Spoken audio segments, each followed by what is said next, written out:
Let me take the honor to give a very short introduction to Professor Adrian Moore. Professor Adrian Moore is professor of philosophy and lecturer in philosophy at the University of Oxford and tutorial fellow of St. Hugh's College, Oxford. This is his last photo, last picture. His career highlights from 2014 to 2015. He was the president of the Aristotelian Society. From 2014 to 24, he is philosophy delegate of Oxford University Press. What this means?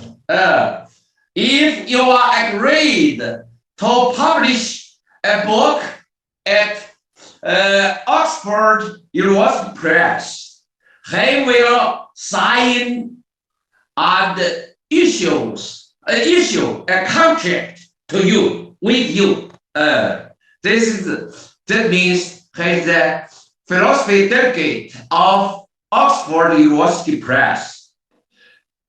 From 2015 to now, he is the joint editor with Lucy O'Brien of the top journal of philosophy, Mind. 2016, he was the presenter of the BBC Radio 4 series, A History of the Infinity. From 2017 to 20, he was the vice principal of St. Hugh's College, Oxford. His published book in 1990. His book, The Infinity, London Routledge published, revised third edition with 2 new chapters and a new appendix was published in 2000.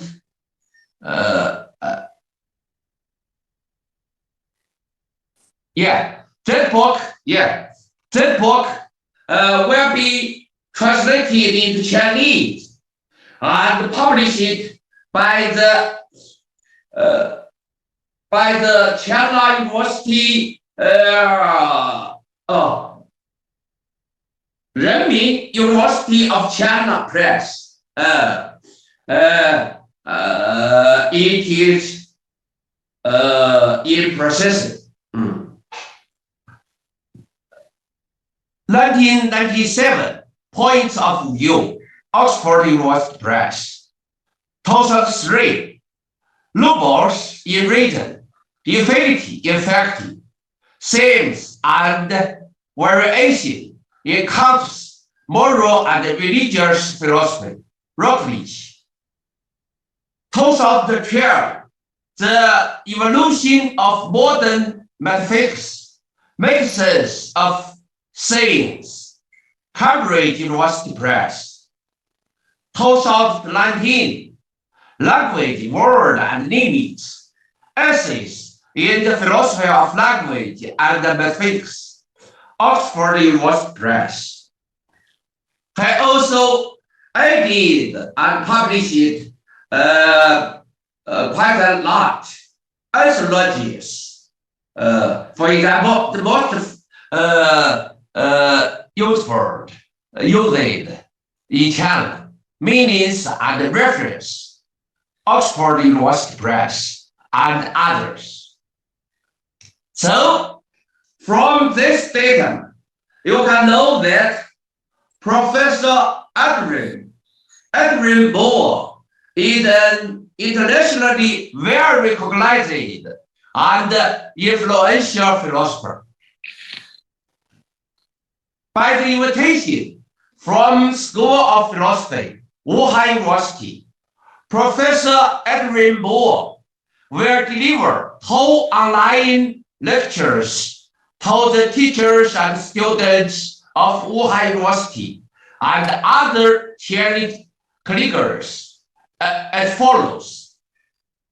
The first tract was the early Wittgenstein, a transcendental idealist tract. Since I'm not a Wittgenstein scholar, so I invite Professor Jiang to be the commentator and the interlocutor of the Professor Moore's lecture. Was the later Wittgenstein a transcendental idealist?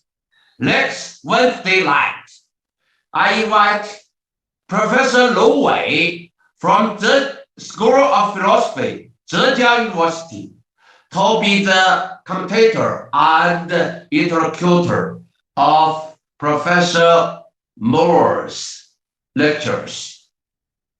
As usual, many thanks to the technical support from 学术志 company. Now, Professor Adrian Moore, it's your turn, please.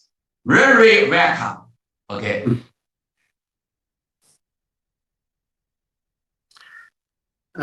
Well, first of all, let me say thank you very much indeed for that warm introduction. I really appreciate it. And I also very much appreciate the invitation to give these 2 lectures. It's very kind of you to invite me, and I look forward to hearing what people have to say in the discussion afterwards. I also need to begin with 2 apologies. The first apology is apology for that photograph. You said that it was a nice photograph, but I should apologize because it's also a very old photograph, and you may have thought that I was a lot younger than I am. That photograph was a little bit misleading. So I'm sorry that you've got this older version of me to listen to this evening. The second apology is specifically to Jiang. It's very kind of you to agree to respond to my paper this evening. I should explain to everybody else, Jiang Yi sent me an email before today's lecture asking if he could see a copy of the paper in advance, which was a very reasonable request. And unfortunately, for some reason, that email went into my junk mail folder. I have no idea why that happened, but I just didn't see the email, I'm afraid. So Jiang Mi hasn't had a chance to hear this lecture beforehand.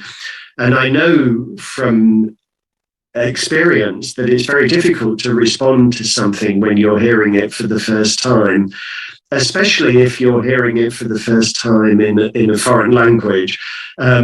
So I do apologize for that, and there's nothing that we can do about it now, but we must make allowances. Now, before I go any further, I'm going to share my screen with you. There is a handout. There's very, very little on the handout, actually. I won't be making much use of it. There's a quotation there which you can see, and a little bit later I shall scroll down and show you a diagram as well. But that's all that will appear on the handout. There's a slightly longer handout for the next lecture that I'll be giving, but that will apply in a week's time. So these are 2 lectures on the relationship between Wittgenstein and Transcendental Idealism. And today my focus will be on the question, whether the early Wittgenstein is a transcendental idealist. And next week, I shall turn my attention to the question whether the later Wittgenstein is a transcendental idealist. So today our focus is on the Tractatus, Wittgenstein's early work. Now, I'd like you to imagine a dispute between two readers of Wittgenstein's Tractatus, a dispute that could easily be settled if both parties acknowledged that Wittgenstein believes that the propositions of logic are true. So an example of such a dispute would be a dispute about whether he advocates a principle of bipolarity for all propositions. That's to say, a principle whereby only what could be false could be true. I mean, if there was a dispute about that, then as soon as the two parties acknowledge that the propositions of logic are true, that should settle the dispute. Now, there's a clear sense, it seems to me, in which such a dispute shouldn't survive an appeal to the remarks in the Tractatus numbered 4.46. If you look at the remarks numbered 4.46, you can see that Wittgenstein did indeed hold that the propositions of logic are true. So that should be enough to settle the debate. And in particular, it would be pedantic to object that, according to the Tractatus itself, these remarks are themselves nonsensical, and that in his most authentic mode, Wittgenstein would not have wanted to say that the propositions of logic are true, but would have said that we had not yet given a meaning to certain signs in that pseudo proposition. Now, there could be an interesting disagreement about that as well. Two readers of the Tractatus could disagree about why or even whether Wittgenstein would have regarded that as a pseudo proposition. But as far as the dispute about bipolarity is concerned, even raising that issue would count as a digression. As far as that dispute is concerned, the idea that the propositions of logic are true is simply there in the text. And when I say that it is simply there in the text, I mean that for these purposes, we should forget about the book's self-renunciation at the end, and we should pretend that what we have in front of us in the propositions numbered 4.46 are what we appear to have. That's to say, straightforward assertions.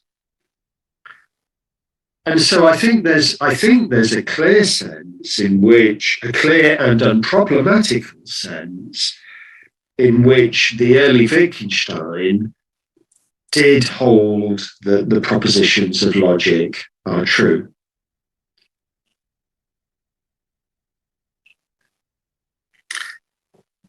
Now, would it be fair to say that in just the same sense, the early Wittgenstein was a transcendental idealist? In other words, forgetting all about the stuff at the end where he claims that his own propositions are nonsensical. If we put all of that to one side, would it be fair to claim that transcendental idealism is simply there in the text? Well, I think there are all sorts of reasons why that wouldn't be a fair move. So first of all, there's the very difficult question of what transcendental idealism is. What do we mean by transcendental idealism? That is not a phrase that appears anywhere in the Tractatus. Secondly, even if we've been given an account of what transcendental idealism is there any reason to think that it is simply there in the text, in the Tractatus? There's no reasonable account, I don't think, in which transcendental idealism can be said to be unambiguously there in the text, even forgetting about the self-renunciation at the end. And then thirdly, and perhaps most significantly, even if there is some compelling reason to think that transcendental idealism is there in the text, there is still going to be an issue about whether it is simply there in the text. In other words, about what it's doing there. So just to recap, first of all, there's the issue about what transcendental idealism is. Secondly, there's the question whether it's there in the text. And thirdly, there's the issue about, even if it is there in the text, what is it doing there? Now, I'm going to begin by saying something brief, too brief, far briefer than is really warranted. But I'm going to begin by saying something brief about the first two issues. And in particular, I want to focus on the remarks numbered 5.6 in the Tractatus.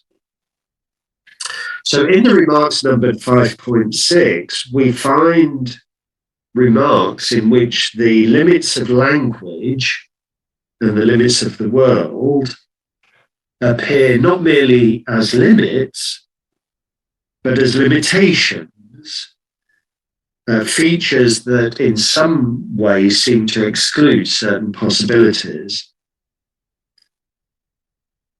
And because they seem to exclude certain possibilities, the question arises, why are they the way that they are? And the answer that is implied in those remarks, number 5.6, involves the subject who understands language and has thoughts about the world, and who somehow sets the limits or is a limit of both language and the world. And I want to claim that this is a version of transcendental idealism. I mean, in a way, it doesn't matter. I mean, this is just a label. Whether you agree that that deserves to be called transcendental idealism or not is not really the main issue. But for these purposes, that's how I'm understanding transcendental idealism. I mean, it's not exactly what we find in Kant, and we'll be talking about Kant later. But as I say, it doesn't really matter because it's, to some extent, it's just a label.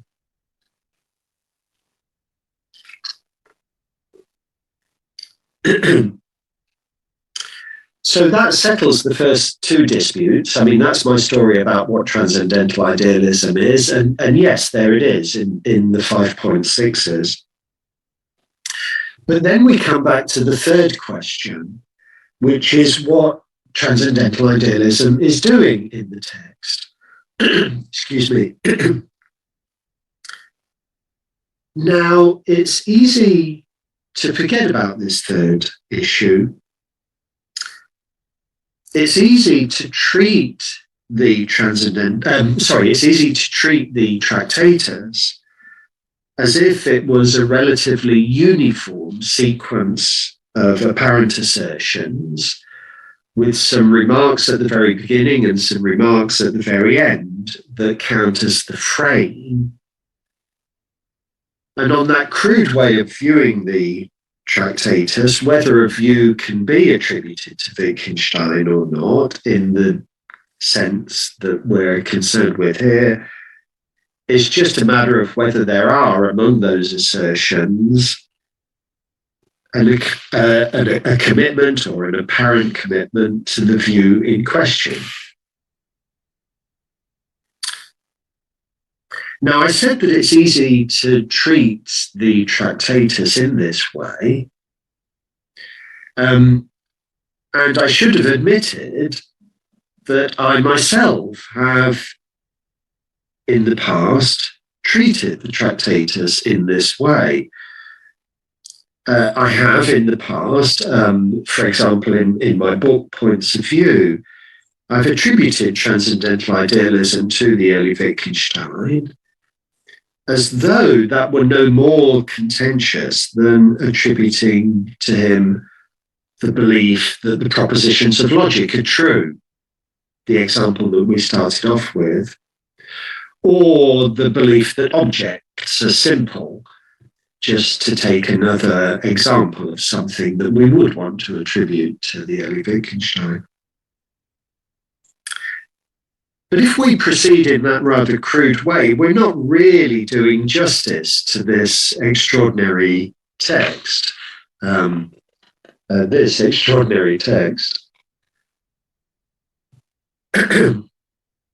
Because what happens in the Tractatus is that ideas are developed and then suppressed, temptations are indulged and then dispelled, and all of that within the context of those remarks at the very end, in which he admits that he's been putting signs to use without any meaning.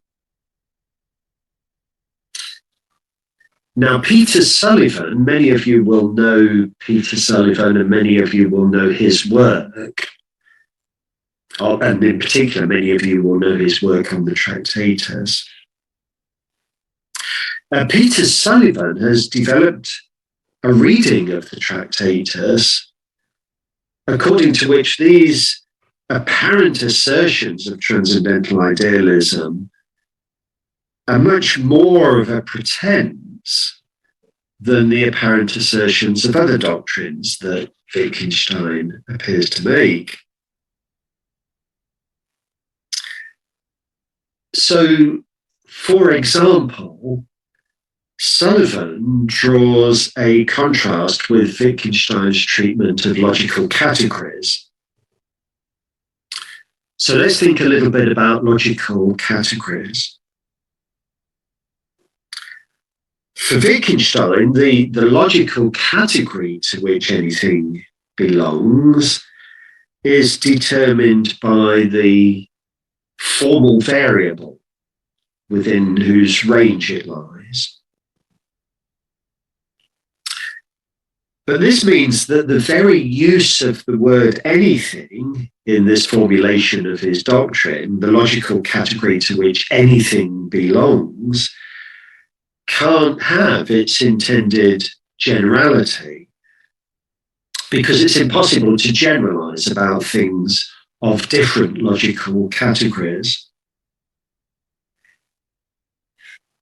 And Wittgenstein brings us to an understanding of these issues, which involves, and here I'm going to quote Peter Sullivan, it involves coming to share with him, with Wittgenstein, an appreciation that the best that can be done by way of trying to express the understanding is to produce formulations in which the understanding itself enables us to recognize as nonsense.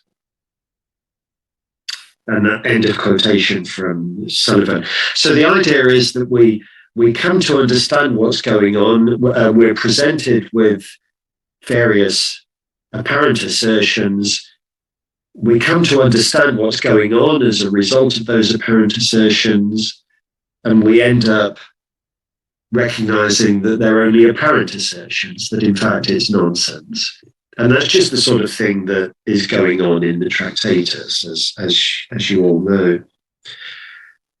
Now, Sullivan contrasts this with the case of transcendental idealism. The two cases look very similar. We may think that for Wittgenstein, language has certain limitations, which, for that reason alone, it can't be said to have. And so we might think that in this case too, Wittgenstein brings us to an understanding of what's going on, as a result of which we realize that what he has said in the course of this is nonsensical. So it looks just like the logical category case. But Sullivan says, no, this seriously underestimates Wittgenstein's eventual rejection of transcendental idealism.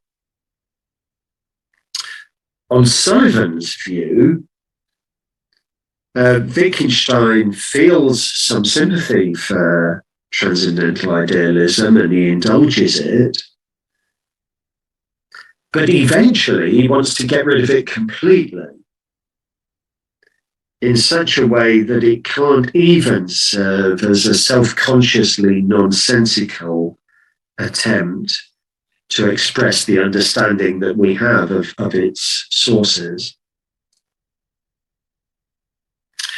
Now, Kant, Immanuel Kant, which is obviously our ultimate source of transcendental idealism, on Sullivan's view, Kant remains in the picture in the Tractatus, but Kant is there as the enemy.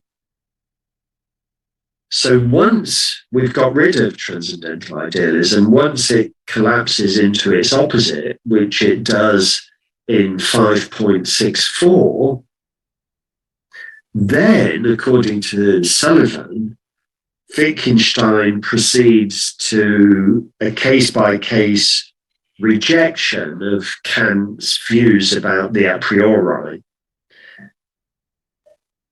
And by the end of the book, there's no longer any temptation to say that transcendental idealism is simply there in the text.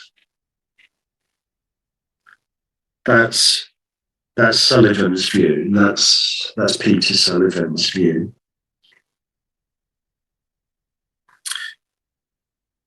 Now, I differ from Sullivan on these issues. And I'm suspicious of the contrast with logical categories.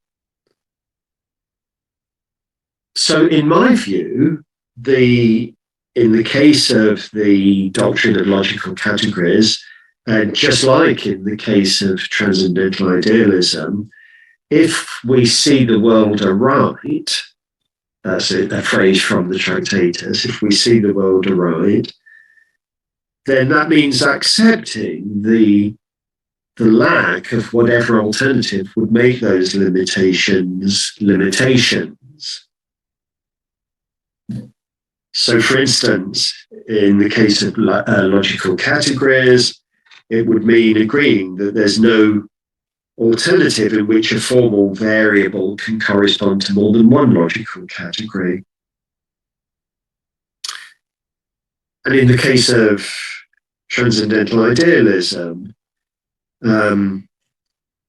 it would mean seeing that there aren't possibilities excluded by the limits of the world and the limits of language. So when Peter Sullivan begins by saying that there seems to be an analogy between the case of logical categories and the case of transcendental idealism. When he does that, what he wants to do is to go on to say that it's only an apparent analogy. What I'm inclined to say is that it's a very close analogy and that the two cases are very similar.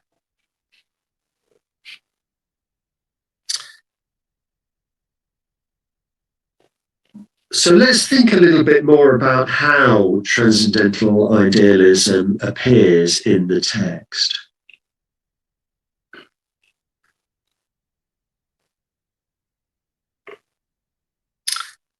Well, the Tractatus, among many other things, is concerned with our use of signs.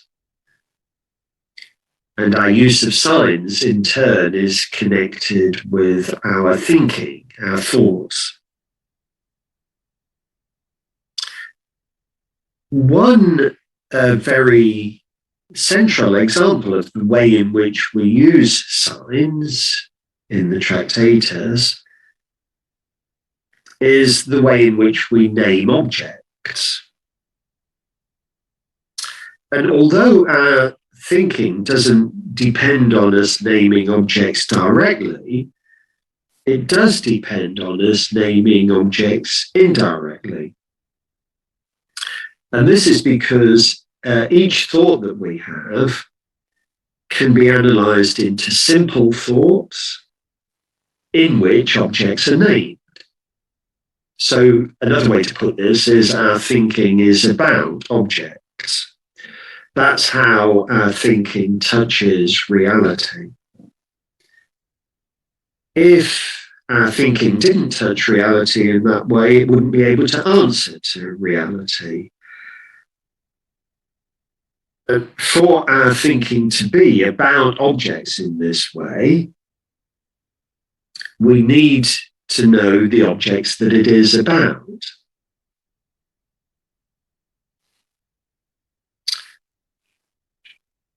But when we know an object, that is not itself a case of our thinking anything.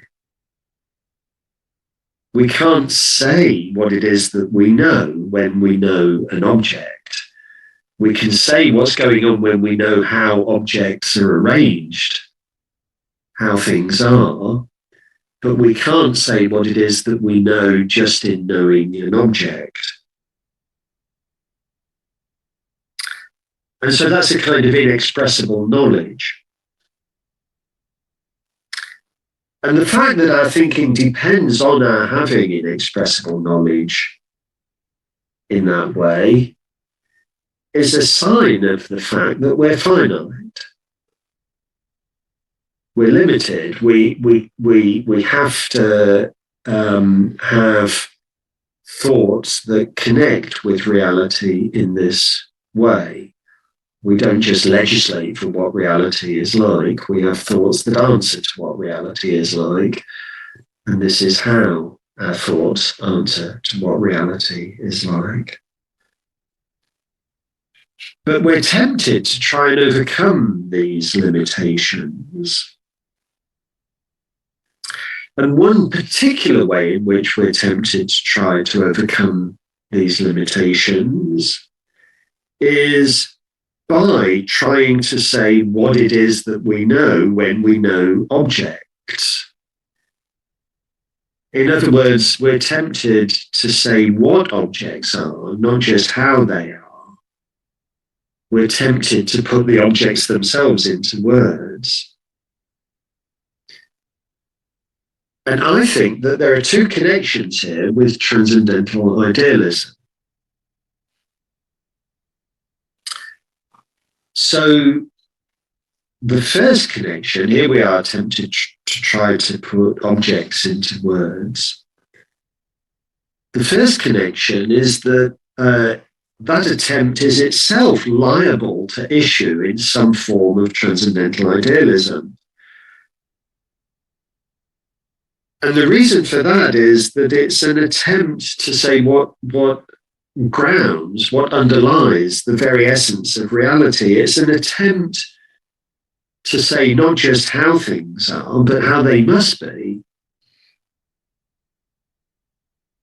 It's an attempt to say in some deep metaphysical way what it is for things to be how they are.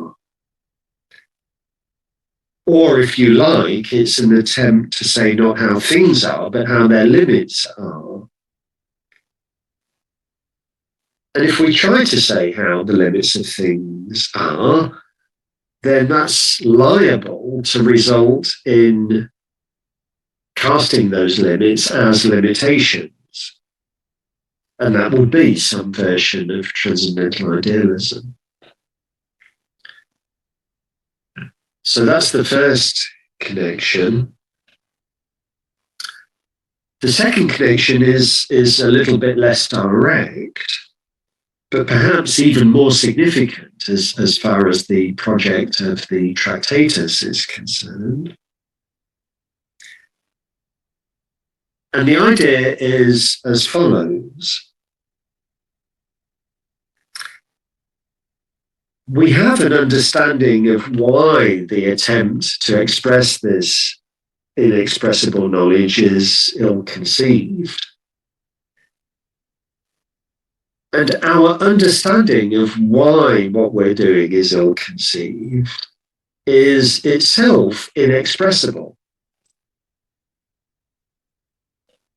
Like our knowledge of objects, it doesn't itself consist in our thinking anything. It's part of our understanding of what thinking is.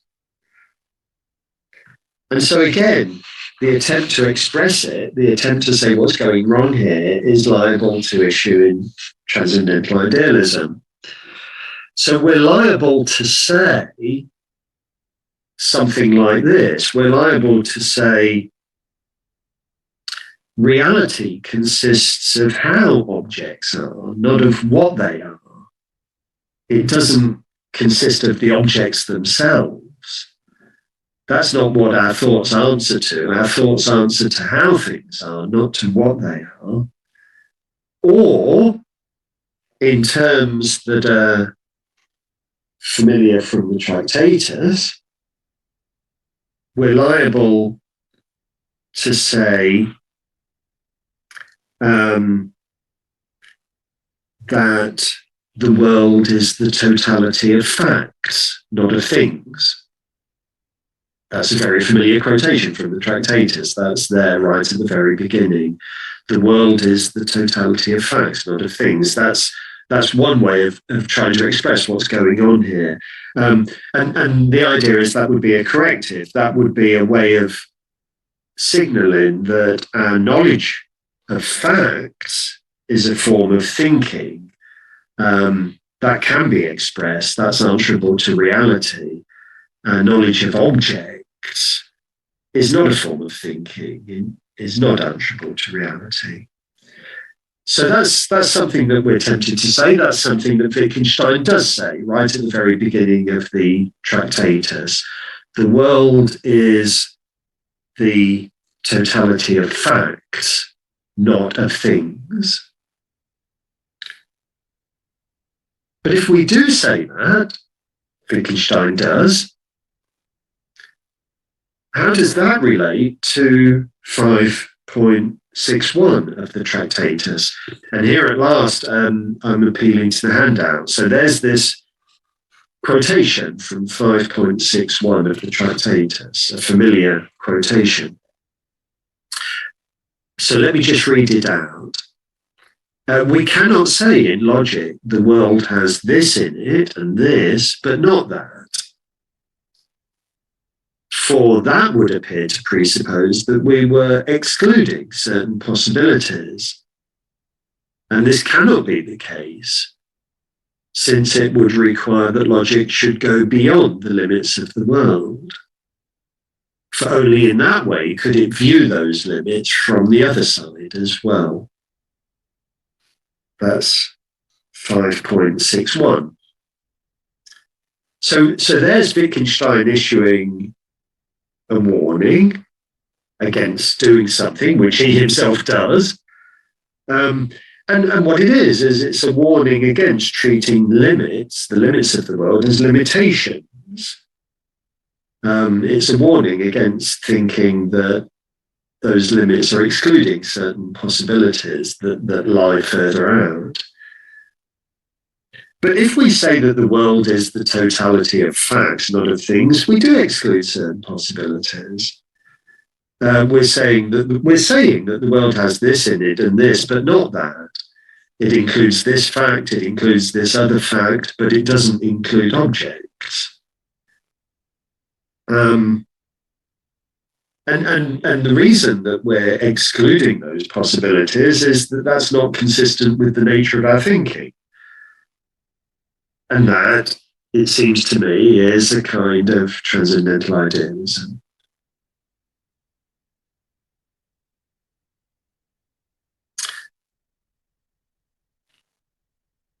Let me just say a little bit more. But actually, I'm wondering if perhaps I should skip the next bit, because I'm noticing the time, and you don't want me to go on at excessive length. So maybe I'll skip over the next bit.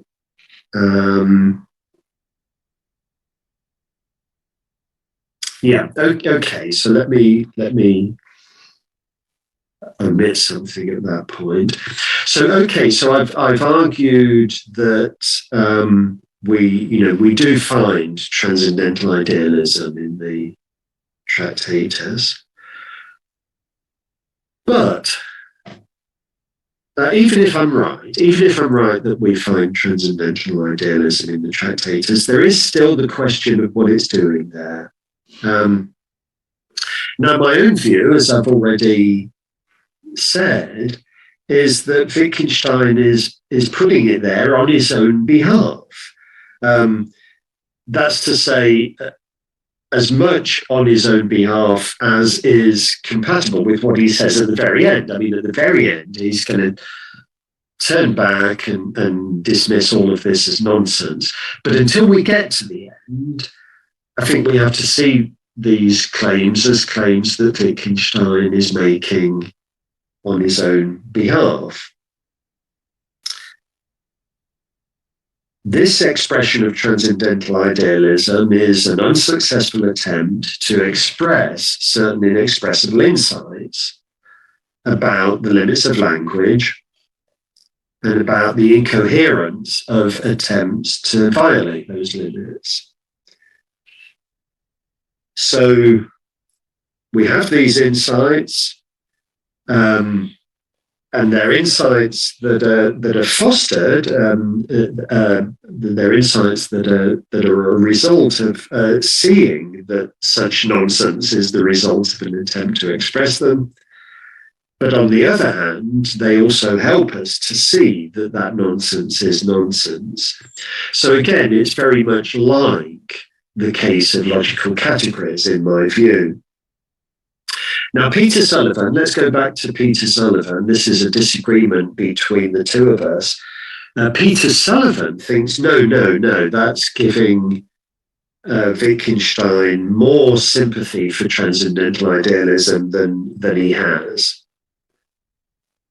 On Sullivan's view, there's much more of a distance between Wittgenstein and the transcendental idealism in his book.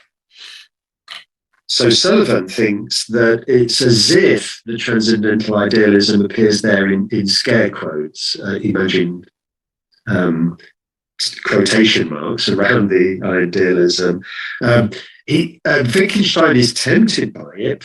Sullivan certainly agrees about that. And Wittgenstein deliberately exploits that temptation, but only in such a way that we're no longer going to feel the temptation. So the aim of the exercise is to get rid of transcendental idealism completely. And ultimately, on Sullivan's view,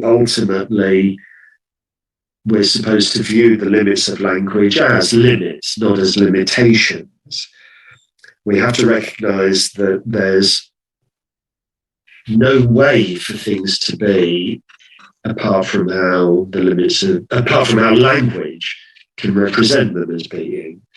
Language is the totality of propositions. The world is the totality of facts. The limits of language and the limits of the world coincide.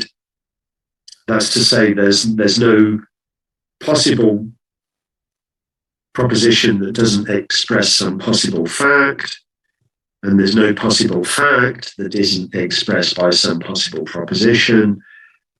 But they coincide not because the limits of either are limitations that are somehow set by the other,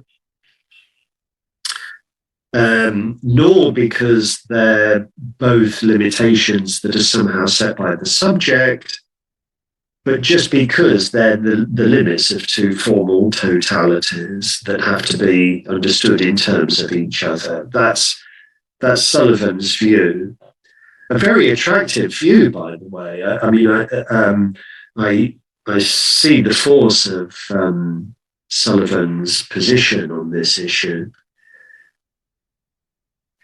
But there's a disagreement between us, and just to summarize where we've got to so far, where I think that Wittgenstein is a transcendental idealist, Sullivan thinks that he isn't. I mean, that's a bit of a sketch, that's a cartoon sketch, and it's still difficult to say exactly what the disagreement is between us, because there's a lot that Sullivan would say that I would agree with, and there's a lot that I would say that Sullivan would agree with. But there is still this disagreement between us. And I'd like to say a little bit more about why I'm still inclined to take the view that I do. And this will involve going back to Kant. And it will also involve taking account of what I think is in many ways the most striking and most significant fact about the appearance of transcendental idealism in the Tractatus, which I haven't mentioned at all so far.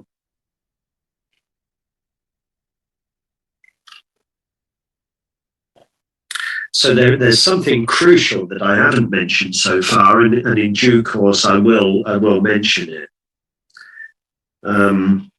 But first of all, let's say a little bit more about Kant. Now, Kant, like Wittgenstein, is concerned with the limits of thought and the limits of reality. Or more specifically, he's concerned with the limits of thought that have content and the limits of what he would call empirical reality, the reality to which that thought is answerable. And he does think that the limits of each of these are limitations. So thought with content can be contrasted with thought that doesn't have content, in Kant's view. And empirical reality can be contrasted with the reality of things in themselves. So Kant does have distinctions, and he takes the limits of thought and the limits of reality to be limitations. And so he is a straightforward transcendental idealist. Those limitations of empirical reality are determined by the limitations of thought. And part of the way in which his transcendental idealism emerges is that he wants to explain why the limits coincide in the way that they do. It's something that demands explanation. I've just hinted at what the explanation is. But let me say a little bit more. Kant thinks that there are three possible explanations here. One is that the limits of reality are determined by the limits of thought. That's one possible explanation. A second is that the limits of thought are determined by the limits of reality. That's the second possible explanation. And the third possible explanation is that the limits of each of them are determined by some third thing. Those are the three possible explanations of why these limits coincide. But Kant thinks that only the first of these, that the limits of reality are determined by the limits of thought, only the first possible explanation can explain our a priori knowledge of the coincidence. If the limits of thought were determined by something else, we wouldn't be able to have any a priori insight into why the limits of reality are the way that they are. So that's Kant's transcendental idealism.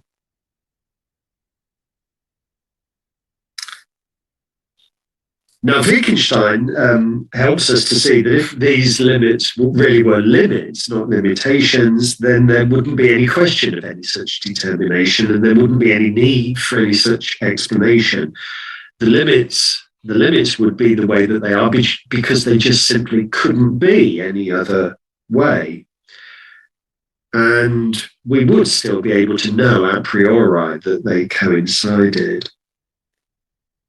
So another way to put it is that Kant arrives at his transcendental idealism by taking as a kind of datum the existence of a priori knowledge, which is knowledge of limitations rather than limits. And the way that manifests itself in Kant is that there's a priori knowledge, which is knowledge of what's synthetic, not just of what's analytic. And Wittgenstein is opposed to that. In Wittgenstein's view, a priori knowledge is always knowledge of what's analytic. There is no synthetic a priori knowledge. Or to put it in the way that the Tractatus puts it, there's no a priori order of things in Wittgenstein's view. So that's a difference between Kant and Wittgenstein, and that's a difference that Sullivan would want to emphasize, and I agree. As far as all of that goes, Sullivan and I are in agreement with each other. But why does Kant think that there are limitations where Wittgenstein thinks that there are only limits? Why? Well, I mean, there's a lot to be said about this. Obviously, this is a massive question, but Kant thinks that thought which has content is thought that is capable of becoming knowledge. Thought that lacks content, thought that doesn't have content, is thought that's not capable of becoming knowledge. And Kant needs that contrast. There's a very famous quotation in the preface to the second edition of the Critique of Pure Reason. And what Kant says is, he says, I had to deny knowledge in order to make room for faith. And that's important for Kant, very important for Kant. And faith, so there's this contrast between knowledge and faith. Faith for Kant has all sorts of objects, it's directed at all sorts of things. So in Kant's view, faith is in some way directed at our freedom, at our capacity to exercise free will, either by obeying the moral law or by disobeying the moral law, at our immortality, at the existence of God, and more generally, at anything that is ultimately of value. All of those things, in Kant's view, lie beyond the reach of our knowledge. So just to summarize that list again, there's our freedom, there's our ability to exercise our freedom, either by doing what's morally right or by doing what's morally wrong. There's our immortality, there's the existence of God, and in general, everything that is of value. So freedom, the good or bad exercise of the will, the moral law, immortality, God, value. Now, if you think about that list of things, that's going to strike a real chord for anybody that's familiar with the Tractatus. And this is also an excuse for me to say what it was that I had in mind earlier when I said there's one thing that we haven't discussed at all so far about Transcendental Idealism in the Tractatus. So far, we've been concentrating on the propositions numbered 5.6. But now I want to focus on the propositions numbered 6.4. So this is nearer to the end of the book, the propositions numbered 6.4. And if we think about the propositions in 6.4, that list of items that I read out earlier will be reminded straight away, yes, those are all things that Wittgenstein discusses in 6.4. Freedom, the moral law, immortality, God, value. These are all things that are going on in 6.4. And what I want to suggest is that when we look at those propositions, number 6.4 in the Tractatus, we can see a really close connection, a kind of isomorphism between what you find in Kant's contrast between thoughts that have content and thoughts that lack content, and what you find in Wittgenstein, propositions that have sense and nonsensical pseudo-propositions. So now, at long last, I can scroll down to the next bit on the handout. So there's a diagram.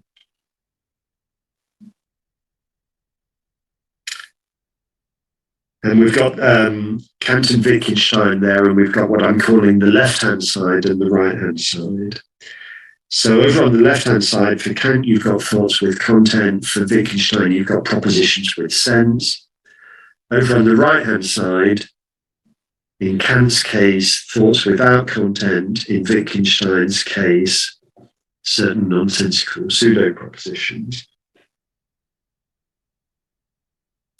And it's rough, and we can come back to this in the Q&A session. I mean, there's various reasons why this is not a perfect analogy by any means, but it's important for my purposes that we've got this rough analogy. And I think that both Kant and Wittgenstein think that transcendental idealism is on the right-hand side, and that it can itself help us to see that it's on the right-hand side. Okay, so I think Kant thinks that this is thought without content, and I think Wittgenstein thinks that it's nonsensical.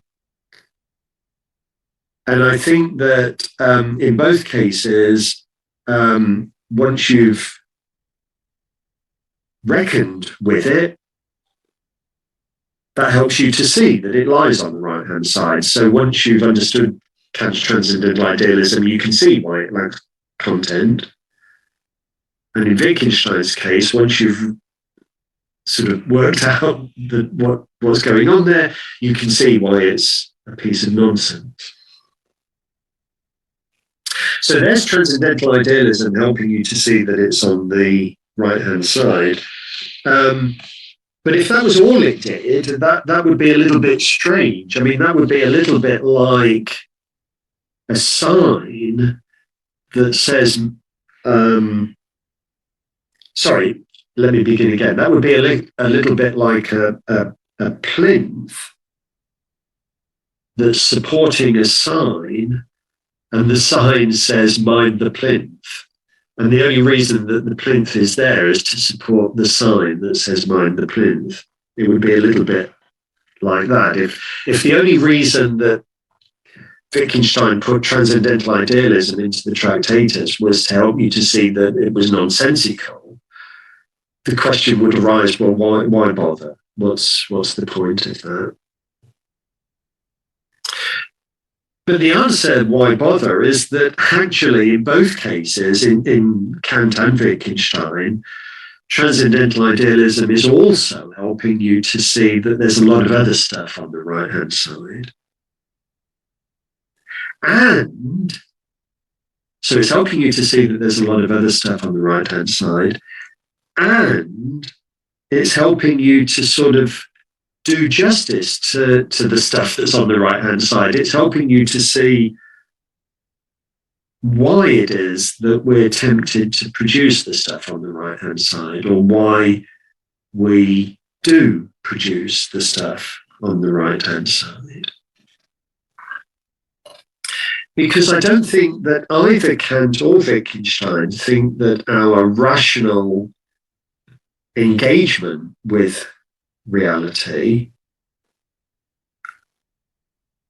the engagement that we have by virtue of the fact that we're rational thinking beings, I don't think either Kant or Wittgenstein think that that is exhausted by what's on the left-hand side.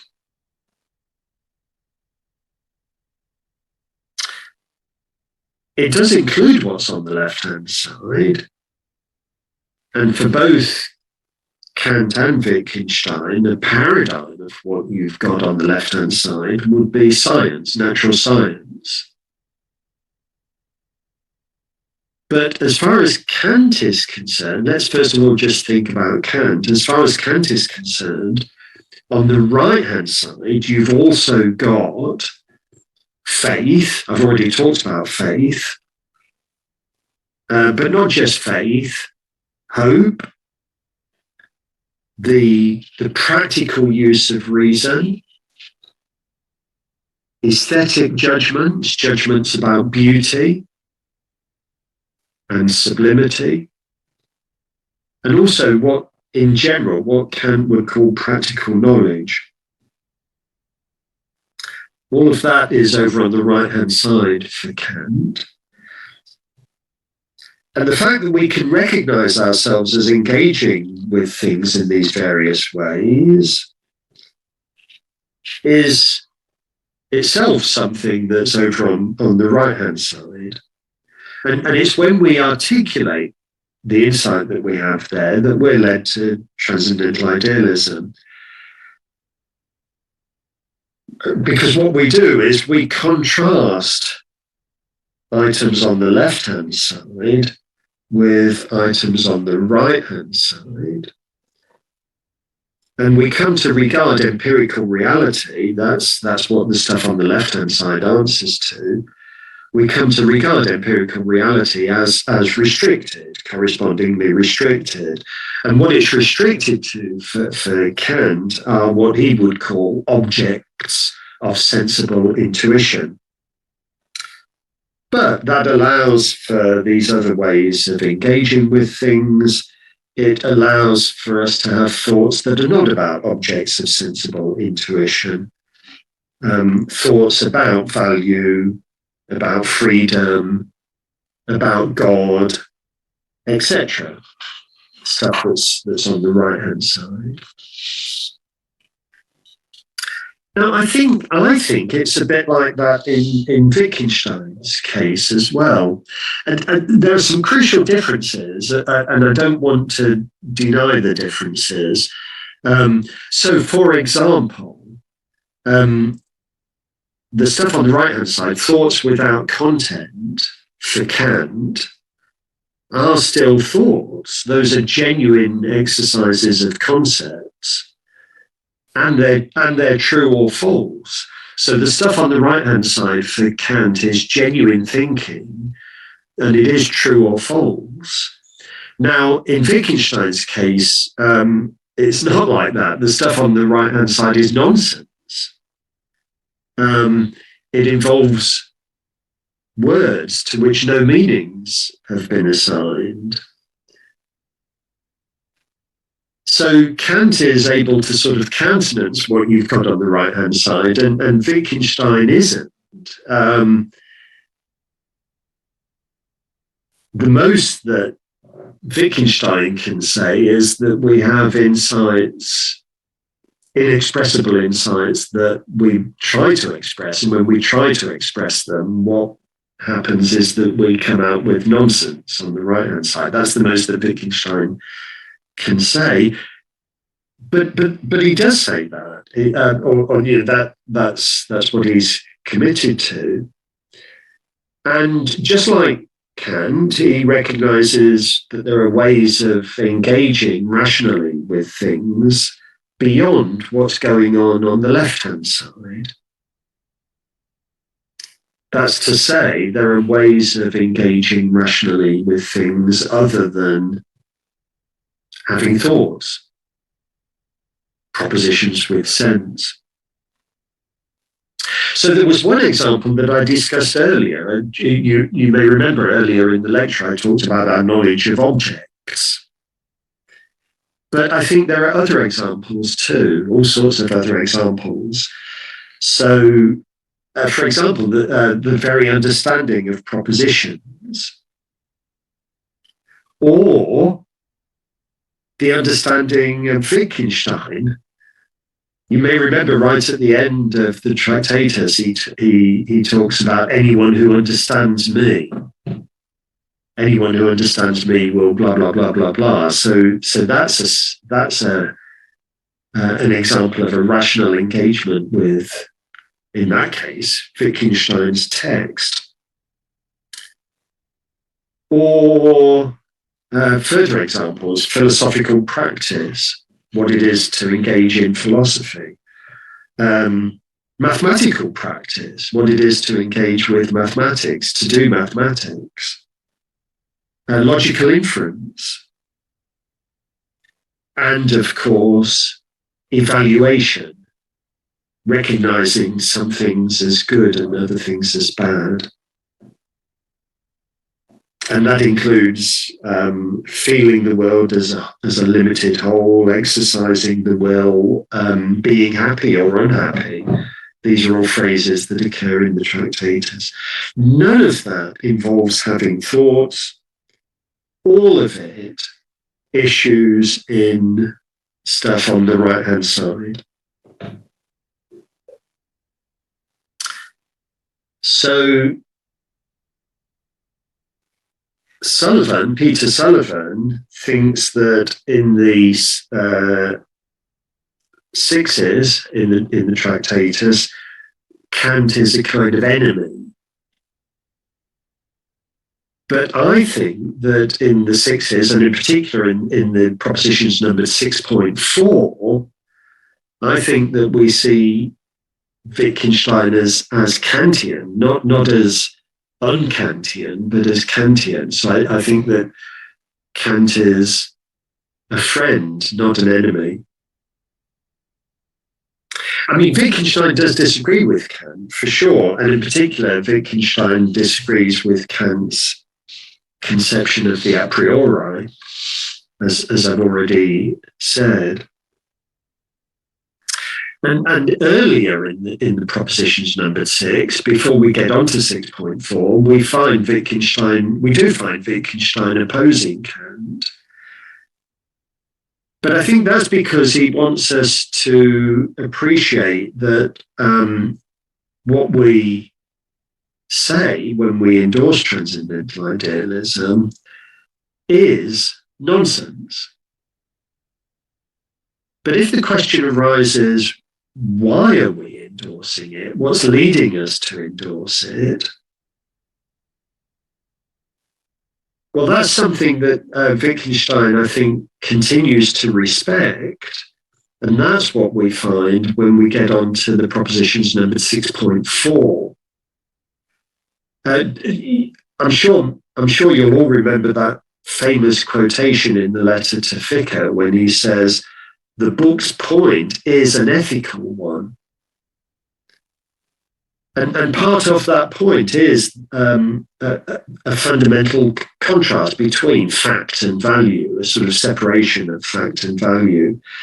And it's when we try to come to terms with that contrast, with that separation, that we end up thinking of the world as the totality of facts. Well, that's one of the reasons why we end up thinking of the world as the totality of facts. That's to say, the totality of facts to the exclusion of value, to the exclusion of what is determined by acts of will. And so I think Wittgenstein thinks there are genuine insights here that lead us to treat limits as though they were limitations.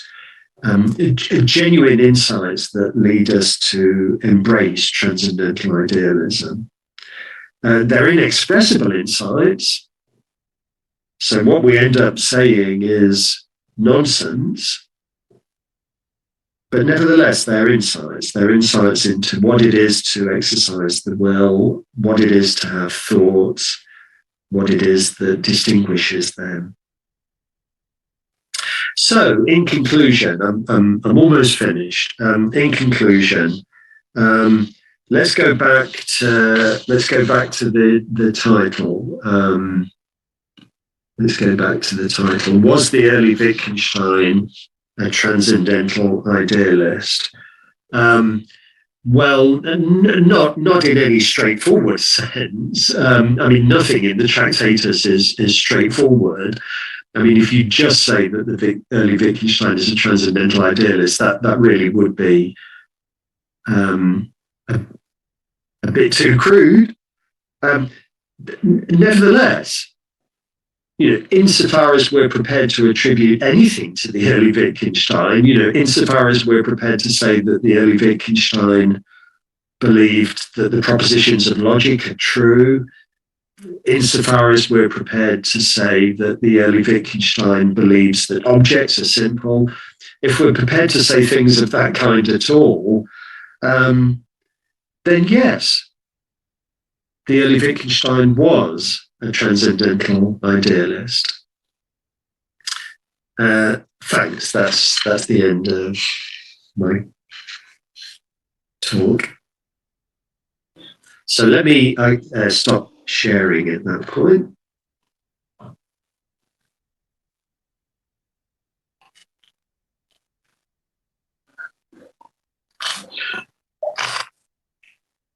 Okay, yeah. Thanks for Professor Moore's lectures. We have enough time to discuss and ask questions. At first, I invite Professor Jiang to give some comments and his questions and something else. Okay, the time is for Jiang. Okay. Thank you. Thanks to Chen for inviting me to be here to give comments to my good friend, Professor Adrian Moore's lecture. And I listened carefully about your lecture and learned much from it.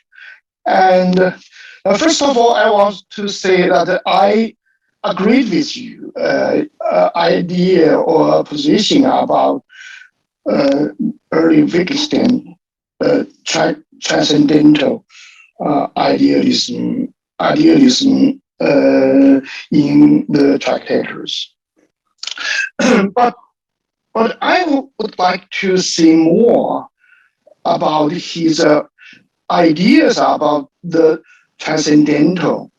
So actually, we can find something very mystical for us to know. How could we explain his preparations in the tractators? Just because there have been so many questions and puzzles about his expressions in the book, about his preparations on the transcendental and the mystical in the book. So I would like to divide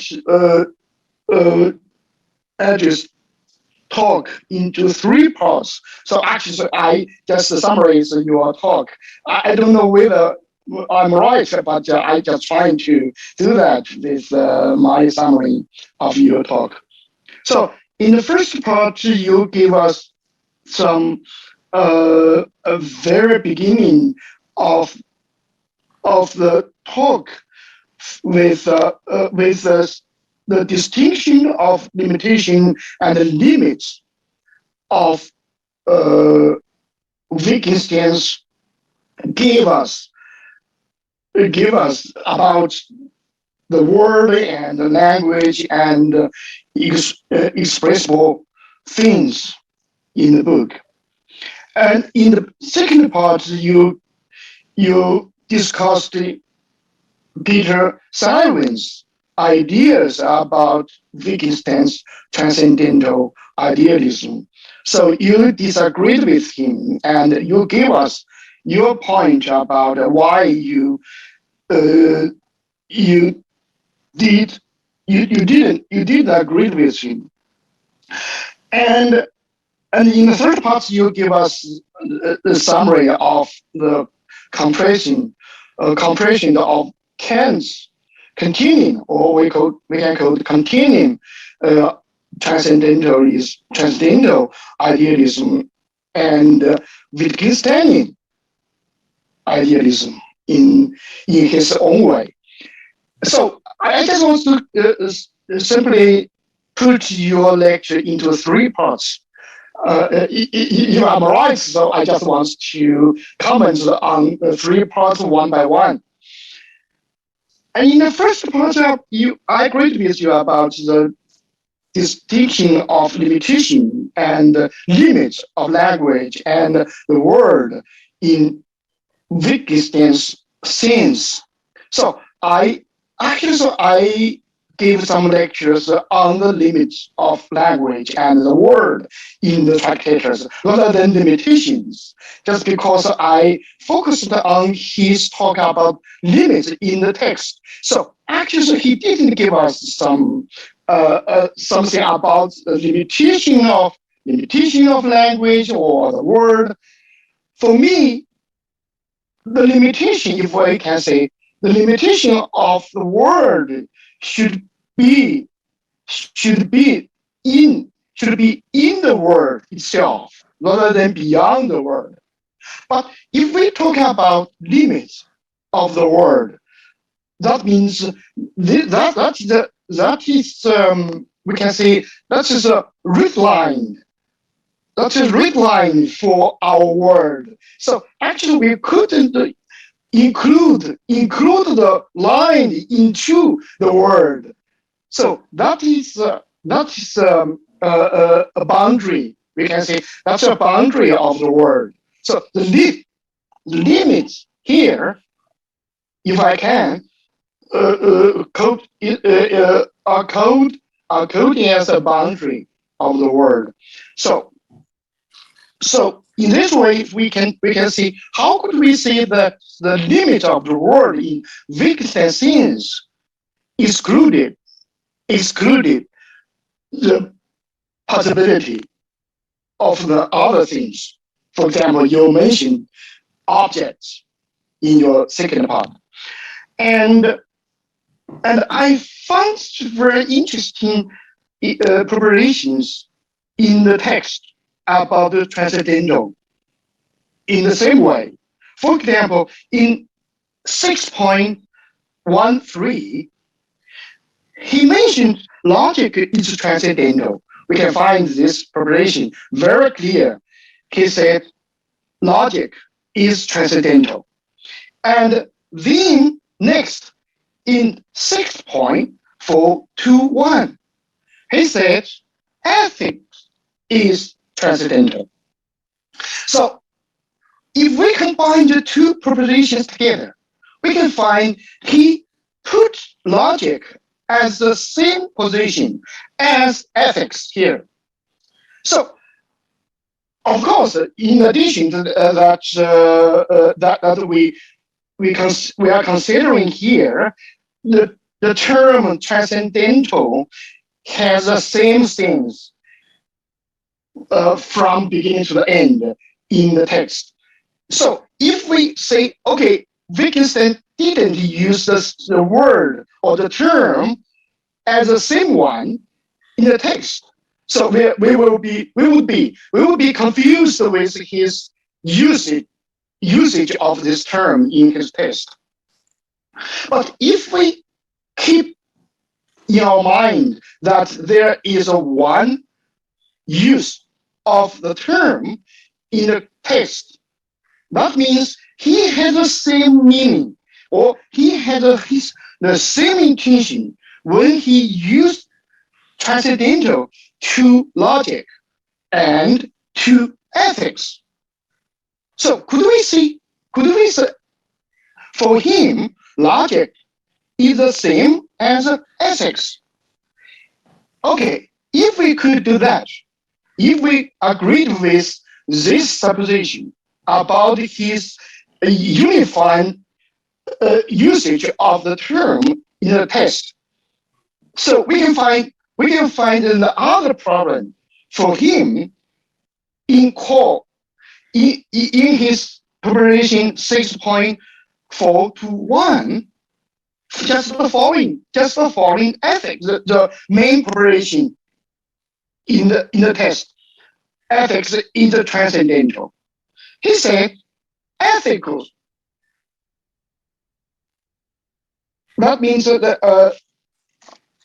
6.4. Yes, here.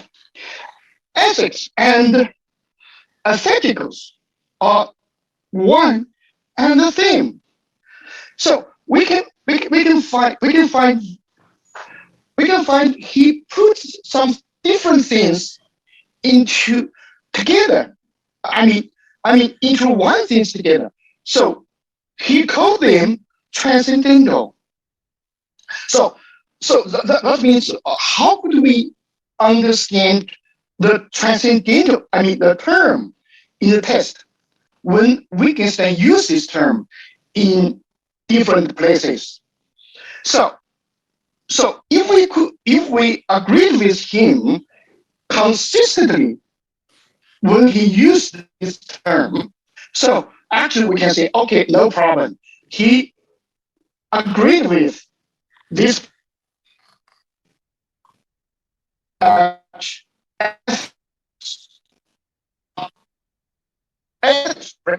ethics is the same as a logic. Okay, so that means, why I mentioned this point, just because he told his friends drawing. When he told drawing that he said, okay, there's no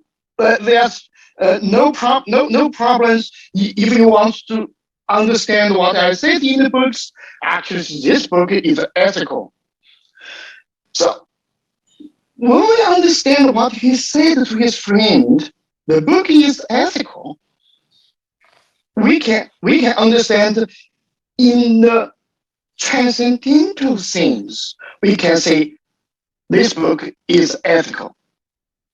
So in this sense, so I agree with you. That's why I agree with you about his transcendental idealism.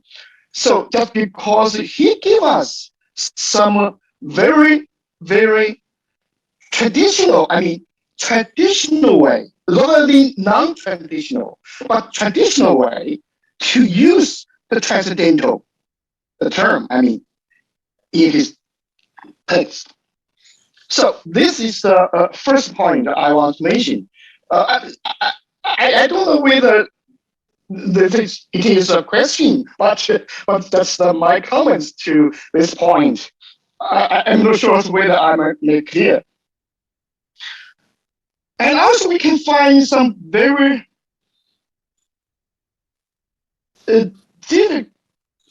something difficult to understand in his text. For example, from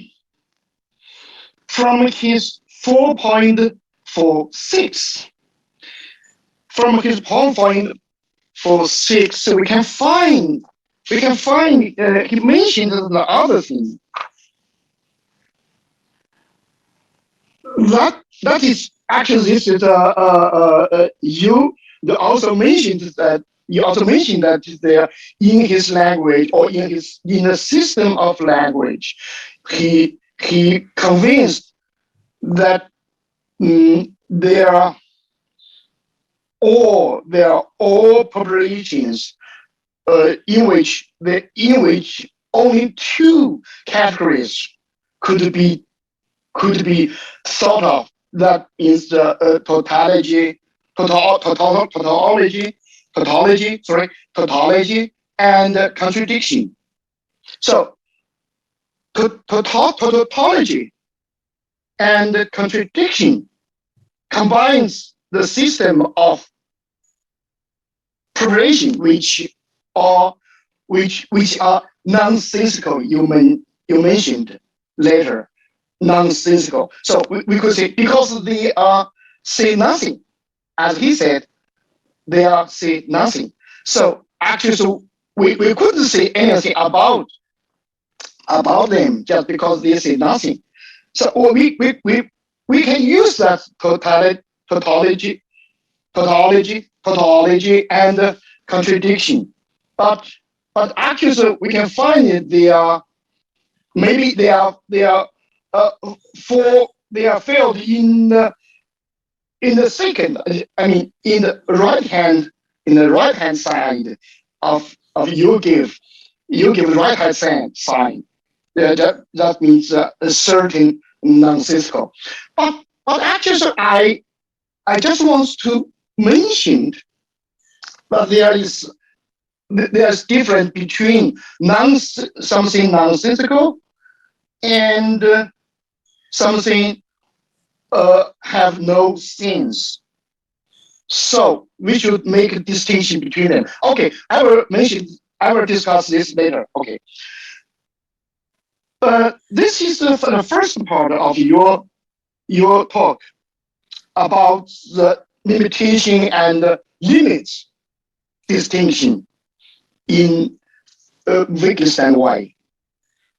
I agree with you much idea about this point, but in the second part of your lecture, when you reject again or argue against Peter Simon's view for his position against Wittgenstein's Transcendental Idealist. So you mentioned that 3 points about how you argue for your position for that idealism or transcendental idealism in the tractators. So you mentioned the 3 points. So one point is you said that we should have some ground, according to Wittgenstein. We should have some ground or some underlying logic for the word. So actually, of course, we know Wittgenstein put logic as the base of the word or ground of the word. So actually, he wants to give us some undefeatable or some very strong supported ground for the world. So if we say something, for example, something about the world, we can say logic pursued the world. So you couldn't say anything which is illogical. Okay, so that's his point.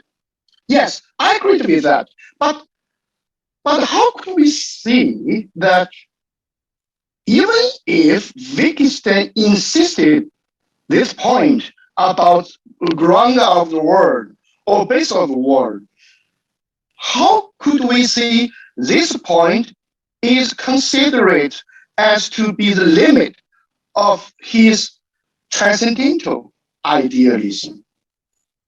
So how could we think of his point as the transcendental idealism? So, for example, even I agree with some point. For example, in his later Wittgenstein's philosophy, sorry, such as in uncertainty, so also give us some grounding of our belief. So just because the ground of belief should be the our language games or our experiences of the world, but actually we sometimes we couldn't think of that as the transcendental. Okay, so this is my just thought about how could we explain his idea about the ground of the world to be the transcendental. So the second point is about objects you mentioned in your position. How could we explain object? I think this problem is very controversial, in the circle, in the philosophical circle, in Wittgenstein studies. So actually, so many people give us their explanation about object. I mean, this term. For example, Professor Lowey recently he gave his talk about how do we understand the term object in the Tractator. He said we should understand the term object as abstract object. Abstract entity. So if we put this Jiang, sorry, Jiang, could you shorten your yes, sure. Yes, of course. Okay. Leave any time to be discussed. Okay. Okay, sure. Discuss. So I just give some question to Adrian. Yeah. So how could we understand the term object in the Tractator? This is a problem. So I'm not sure whether we can, for example, for just as Lowey's opinions to consider object as an abstract entity.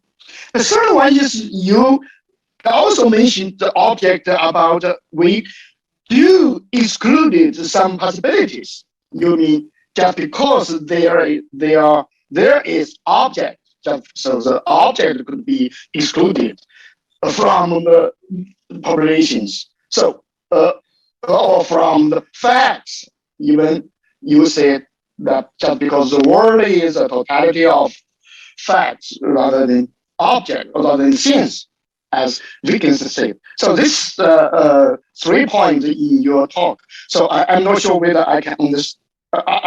My understanding is right. The last part, there's a third part about the comparison of Kant's transcendental idealism with Wittgenstein's.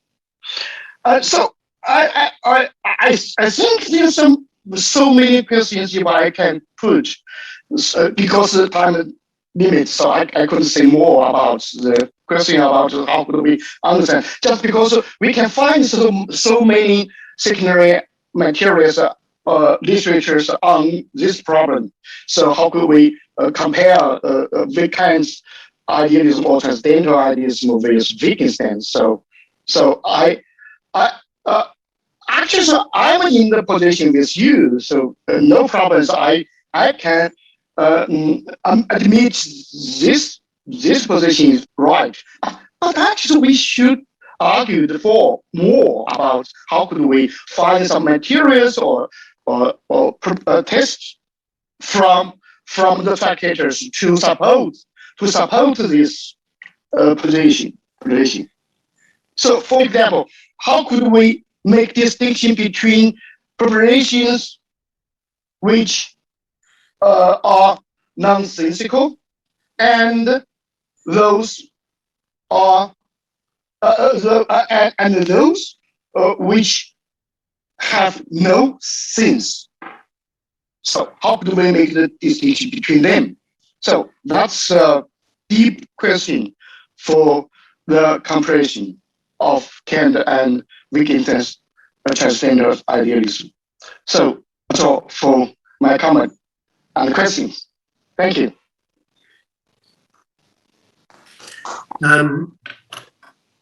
Thank you very much indeed. This is excellent, and I'm really grateful and very impressed that you managed to see so much in my presentation, even though you were hearing it for the first time. So that's great. There's a lot of issues that you've raised, and I don't know whether I'm going to be able to talk about all of them, because I want to allow time for other people to raise questions as well.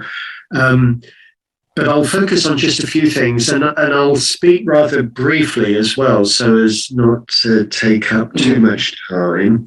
Let me first of all begin with the one thing that I think is very straightforward, and I'll just share my screen with you again. There was an issue that you raised about tautologies and contradictions in the Tractatus. And you said, look, they don't seem to appear either on the left-hand side or on the right-hand side. They're not on the left-hand side because he explicitly says that they don't have any sense.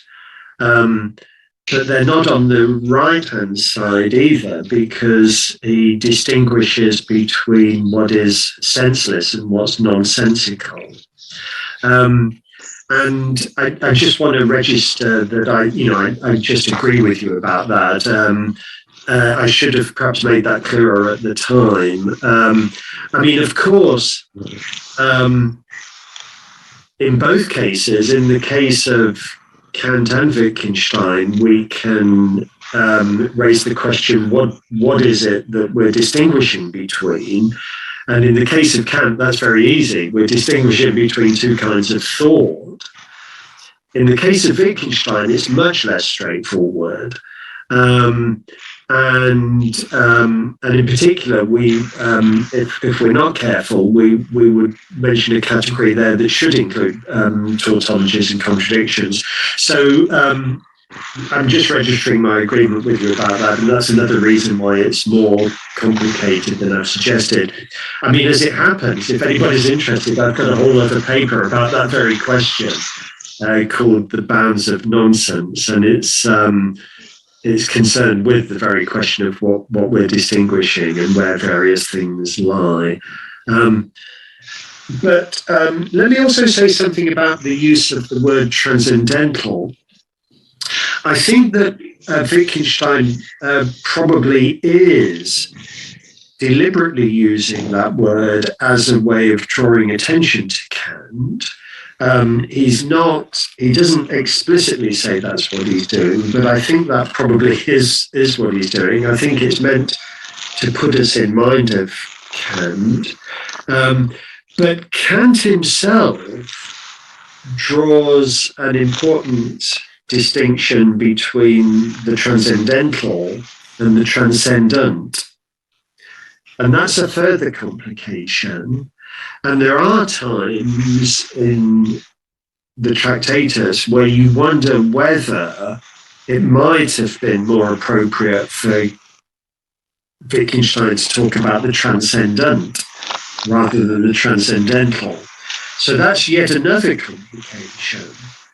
But at any rate, he does use the word transcendental. And I think, as I say, that he's using that as a way of showing that he's got something Kantian in mind.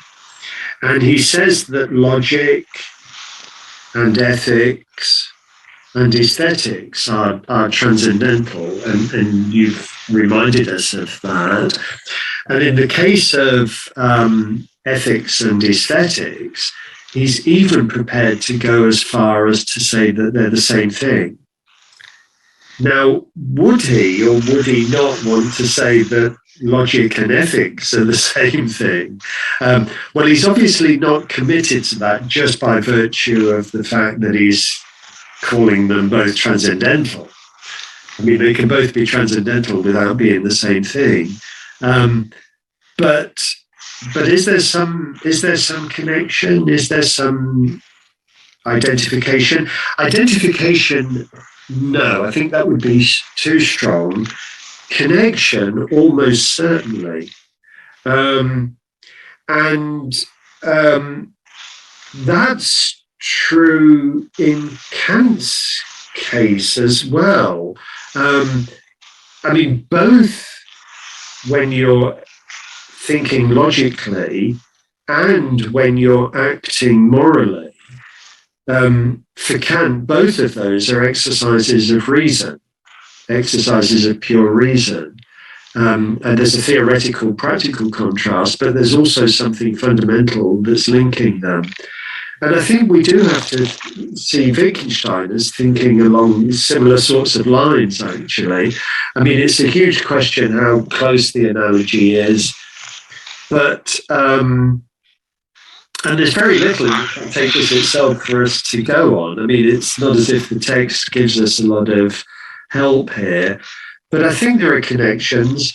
And even if you think about the very last sentence, and what we can't speak about, we must pass over in silence.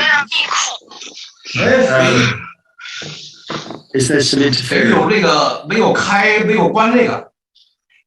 李引擎的没有关，李引擎关掉声音。李引擎关掉声音 ，OK。 Thank you. Yeah. So, right at the very end, what we cannot speak about, we must pass over in silence. The very use of the word "must" there, you can sort of hear that in a logical way. You can't say what you can't say. You can sort of hear it in an ethical way. There's something improper about trying to do what you can't do. And I do think that Wittgenstein thinks there are close connections between ethics and logic, and that confusion is a kind of moral failing for Wittgenstein.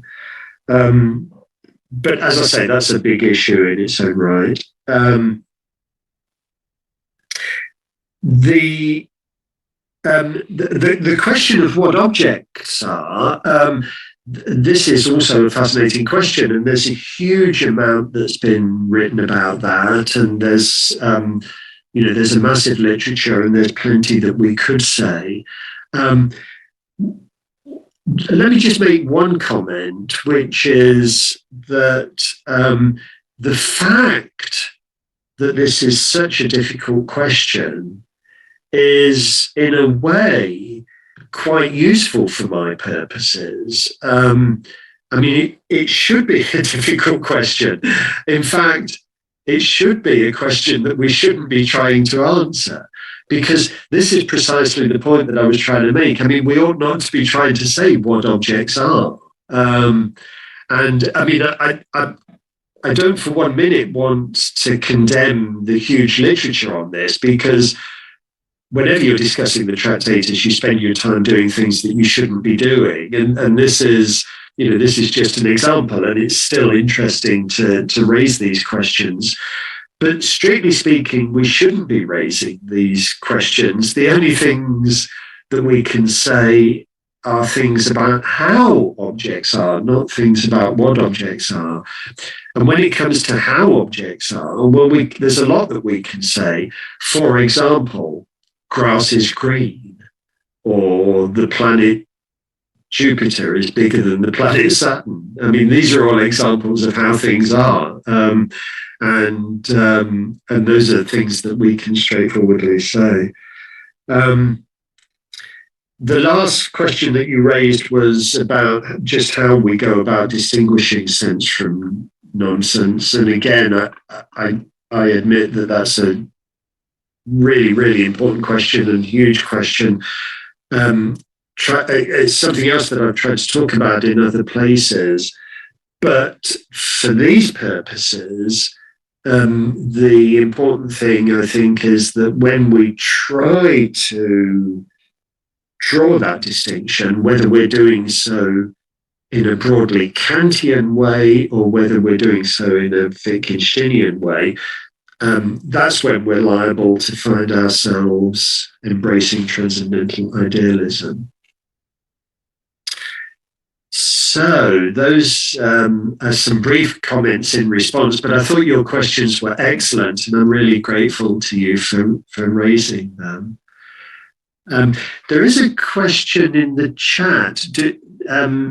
Should I try to answer that, or should we ask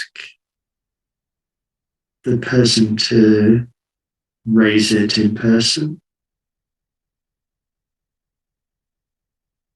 Chen, you're on mute.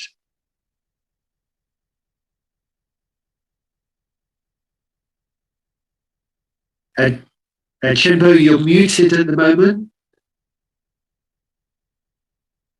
Oh, I mean, I asked him to ask question directly, but he didn't respond. So you read the question and give a brief answer. Okay? Yeah. So in the chat, there's a question. How do I reconcile what Wittgenstein said in the Tractatus, that propositions cannot go higher and the limits of language, with the label that he's a transcendental idealist? The term transcendental means something that goes higher. So that's a really good question. So here I am trying to argue that Wittgenstein is a kind of transcendental idealist. That looks as if it's a claim about something that's higher, whatever we might mean by higher. And yet, Wittgenstein tells us in the Tractatus that we can't talk about what's higher. So this is a good question, so my answer is, I don't see this as a threat to me. It is a good question, but I don't see it as a threat to me, because I think this is just an illustration of the kind of paradox that you find throughout the Tractatus. There are various things that we would want to attribute to Wittgenstein, which, by his own admission, don't make sense. And it is by his own admission. So that's what.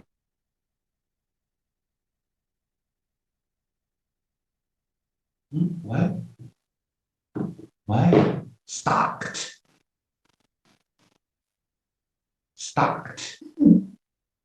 Yeah. Stocked.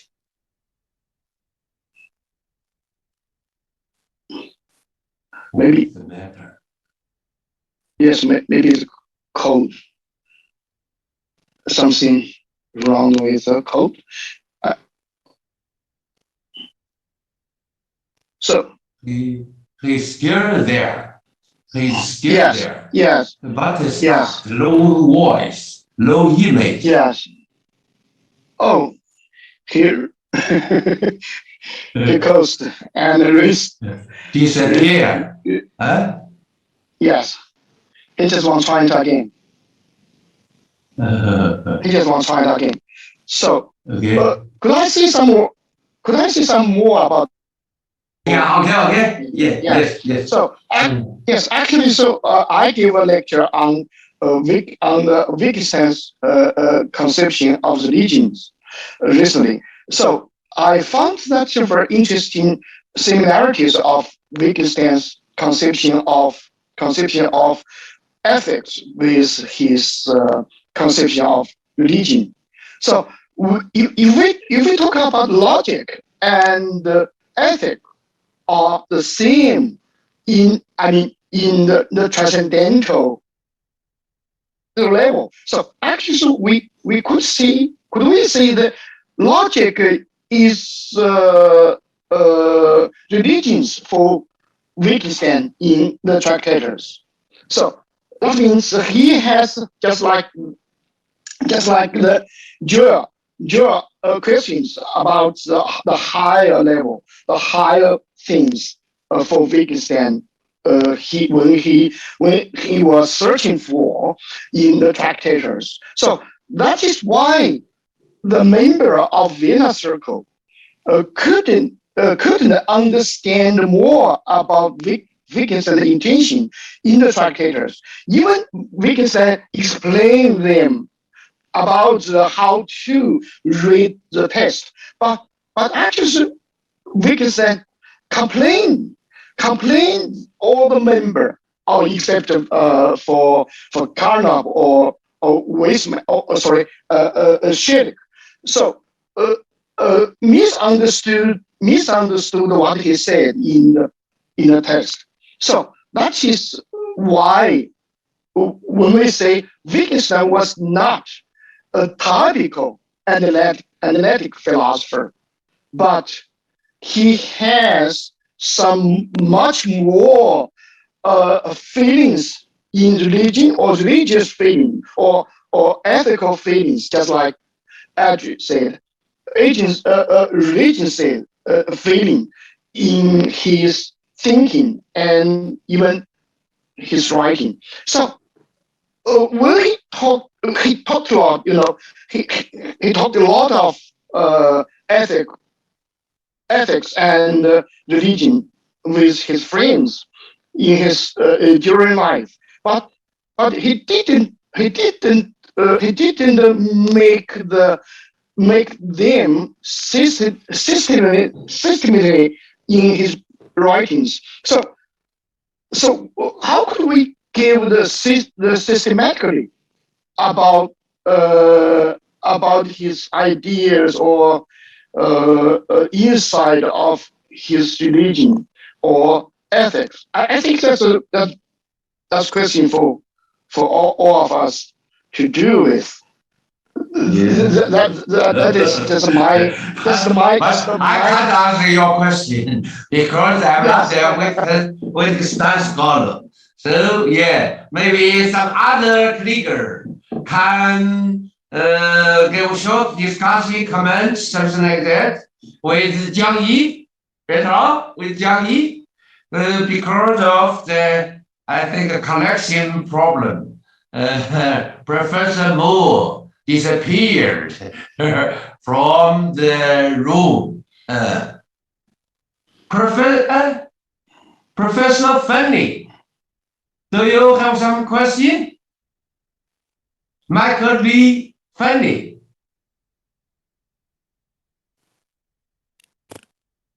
No. Do you have some question? No, I don't. Comments? You have to open your. Yeah. Yes. I was just scratching my head. Okay. Sorry. Yeah. Can you give some comments or questions, something discussion?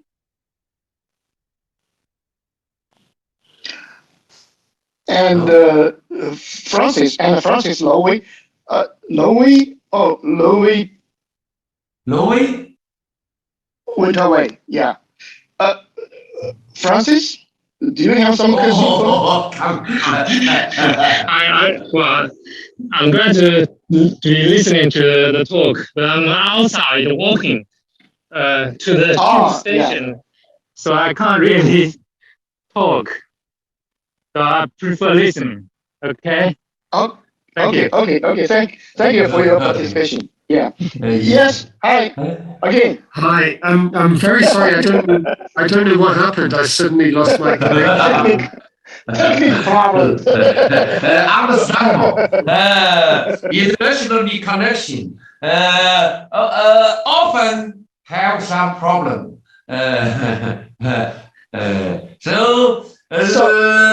Do you like to give a short reply or something? Talk something else? Professor Adrian Moore. Do you still have something to say? I think I had just finished actually at the very moment that it cut out. I think I said what I wanted to say in response to that question just at the point that it cut out. So nothing more, unless there are any further questions. Yeah. During your absence, so I gave a comments on the higher level, so beyond or higher level for Wittgenstein. So just because I just gave some gave a lecture on Wittgenstein conception of religion. Yes, so actually, I compared with his idea on religion with his idea on ethics. So I found something interesting in the comparison. So just means so if we look at his logic in the Tractators, so we can find he has some very different feelings on logic. In the Tractators, logic is his religion's belief in the Tractator, if I can say. So that's why we can say we can find something transcendental in the text. That means if I convince myself to believe there is something transcendental in the Tractators, just because he thought of logic as a god. So actually, as a god. But actually, means so you are right when you say there are some limits rather than limitations in the Tractators. So this means so the God give us limits or give us its limit of the world. So, but we couldn't see the limits. The limits are inside the boundary. So of the world. So we can see limit goes beyond boundary of the world.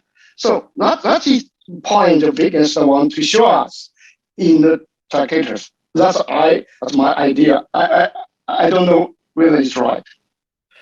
Yeah, I mean, I think as soon as you start talking about what goes beyond the world, that is the point at which you're treating the limits as limitations, isn't it? Or the limits of the world. And you're treating them as limitations because you're prepared to talk about what goes beyond. So the tricky idea is the idea of limits, the idea that it's where it's appropriate to talk about limits without there being anything on the other side, because that's that's how we often think of limits, or that's how we normally think of limits. Limits between two regions, and in particular, perhaps there's an inside and an outside. And we're tempted to talk in that way. And if we do talk in that way, then in effect, we're talking about limitations because we're talking about what's included as opposed to what's excluded, and what's inside as opposed to what's outside. And you do find that sort of talk in the Tractatus. The subject is said to be a limit of the world and is not anything that's in the world.